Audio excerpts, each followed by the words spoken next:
नमस्कार मंडळी, योगिता दानवे रेसिपीजमध्ये तुम्हा सर्वांचं मनापासून खूप खूप स्वागत आहे। रोज रोज नाश्त्याला काय बनवावं हे सुचत नाही, त्यामुळे आज आपण अगदी पौष्टिक अशी रेसिपी घेऊन आलेलो आहोत। अगदी झटपट आणि घरच्या साहित्यामध्ये तयार होणारी ही रेसिपी आहे। त्यासाठी इथे मी एका मोठ्या वाटीमध्ये 1 वाटी बारीक रवा घेतलेला आहे, अर्धी वाटी दही घालायचं आहे। सुरुवातीला इथे मी अर्धी वाटी पाणी घातलेलं आहे। छान असं एकत्र करून घ्यायचं आहे। मिश्रण थोडंसं घट्ट वाटतं आहे, त्यामुळे इथे आपण अजून थोडंसं अर्धी वाटी पाणी घालूया।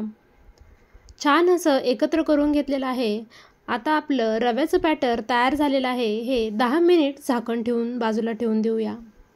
या पद्धतीचं आपल्याला बॅटर पाहिजे आहे। आता आपण पुढची तयारी करूया। इथे मी मिक्सरच्या भांड्यामध्ये लसूण, हिरवी मिरची आणि जिरे घातले आहेत। उकळून घेतलेला पालक घेतला आहे। आपल्याला हे मिक्सरमध्ये बारीक करून घ्यायचं आहे। आता यामध्ये 10 मिनिट भिजवलेला रवासुद्धा मिक्सरच्या भांड्यामध्ये घालायचा आहे। इथे आपण अगदी थोडंसं पाणी घेतलेलं आहे। चवीनुसार मीठ घालायचं, थोडासा सोडा घालायचा आणि मिक्सरमध्ये छान असं फिरवून घ्यायचं आहे। इथे आपलं छान असं मिश्रण तयार झालेलं आहे।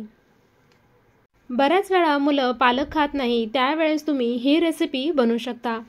छान असं एकत्र करून घेतलेलं आहे। या पद्धतीचं आपल्याला बॅटर तयार करून घ्यायचं आहे। खूप जास्त घट्ट नाही किंवा खूप जास्त पातळसुद्धा नाही, मध्यम कन्सिस्टन्सीचं बॅटर आपल्याला तयार करून घ्यायचं आहे।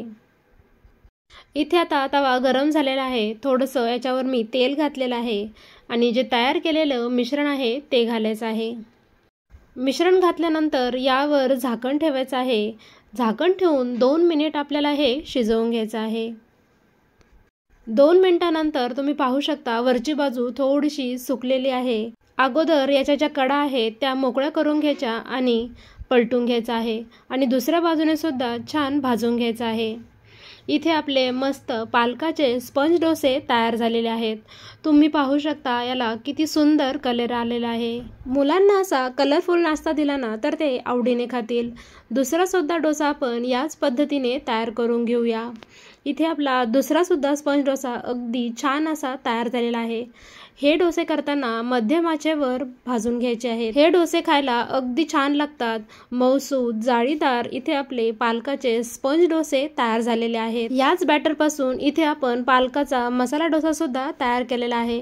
तुम्ही पाहू शकता अगदी छान असा आपला डोसा तयार झालेला आहे। तुम्ही तुमच्या आवडीप्रमाणे स्पंज डोसा किंवा मसाला डोसा करू शकता।